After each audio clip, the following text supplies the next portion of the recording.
And we're back. Similar content, slightly different format. You obviously want to keep seeing the benchmarks, but you obviously only want to see the benchmarks. So we're skipping over the intro and we're getting right into it. Today we're benchmarking Tiny Tina's Wonderland and we're using the RTX 3080. If you like it, please like it. If you're new, you know what to do. And without any further ado, let's get started. All right, and we're back. Tiny Tina's Wonderland, and we're using the RTX 3080. And to start off, we're using DirectX 12 with a native 4K resolution. And our overall preset is set to the bad preset because it is the highest in the game and therefore the most demanding. We're gonna start off at the highest and we're gonna work our way down. Now, in my last video, I did say, hey, don't use DirectX 12 because it's broken. But one of my viewers said, you know what? I'm actually getting better performance on DirectX 12. I would recommend you go back and try it again. So this is me trying it again. Okay, so we're in combat. We're at a native 4K resolution with no upscaling of any kind, no DLSS or anything like that. And we are on the highest preset in the game, which is the bad preset. And as you can see, we are not even averaging 50 frames per second right now. We are at a low 46 FPS. And overall, this is honestly not that great, but when you really stop and think about it, this is a super demanding preset and it's at a native 4K resolution. 4K is extremely demanding, but I found the trick after my last benchmarking video, and it has to do with volumetric fog. So check this out. So apparently, if you turn off the volumetric fog and you turn it all the way down to low, you basically get no visual implications of any kind, but the frame rate is significantly improved. So as you can see, we're in battle and the enemies are shooting at us, and we are now cranking high 50s, low 60s. So by simply changing that one little setting, we are now getting a native 4K resolution with a 60 FPS experience while in combat with everything maxed out with the exception of volumetric fog. And I think that's pretty impressive. And we are now on the ultra preset at native 4K, and this does have the volumetric fog all the way maxed out as well on this preset. And as you can see, we're right back below the 60 FPS marker. However, we are significantly closer to that 60 FPS than what we were before on the bad preset. All right, as you can see at 4K with the ultra preset and volumetric fog turned all the way down, we are in a similar position as before where we are now in the high 60s to low 70s in some cases. Yeah, it's still a very good playable experience. I mean, right now there's not too much difference between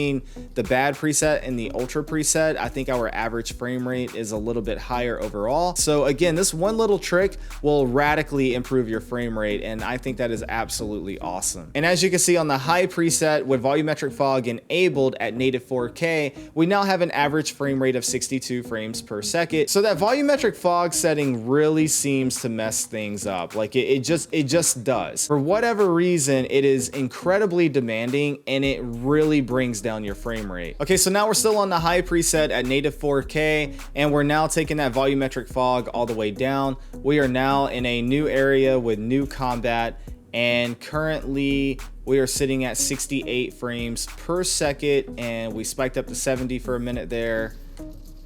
Let's see if it picks up here a little bit more. As you can see right now, we're getting closer to that 80 FPS marker. We're now over 80s, we're into the 90s. So really with this game, you can have wide fluctuations depending on what exactly is going on at the time. Have new shaders loaded in, have they not? Again, this is 4K high with a low volumetric setting turned on. Okay, and as you can see, we're not even under fire. We're just sitting here and we have a solid 66 frames per second, which isn't terrible, but I would like to see that number a little bit higher, especially how we are on a higher end card like the RTX 3080. So let me show you one trick that I noticed earlier today when I was going through the menus. So not every game will offer this. This is something that is starting to be added into more games, and I think it's a very good thing. You can now implement resolution scaling. So basically right now we're saying, hey, our resolution is 4K and we want 100% of 4K. But another option you can do is turn this down. And unfortunately, this game only gives you a couple of options below the 100% option, which is 75% and 50%. So 50% of 4K is just 1080p. So you might as well just, choose the 1080p preset. But 75% is a little bit above 1440p if I'm not mistaken. So it's less than 4K, but above 1440p. But this can radically improve your frame rate if you choose this option. And now, as you can see in this exact same area, where we were just sitting not even under fire and we only had 64, 65, 66 frames per second. We now have a solid 85 frames per second. Just sitting here, it's not even fluctuating. It is a solid 85 frames per second. So we were able to shoot up that much by simply enabling resolution scaling at 75%. 75% of 4K is truly a phenomenal resolution to choose if you're trying to play at the highest resolution possible and still get those really high frame rates, because as you can see right here, we're just continuing to climb. We're well over 100 frames per second right now, and I think that is totally awesome. How much farther can we push it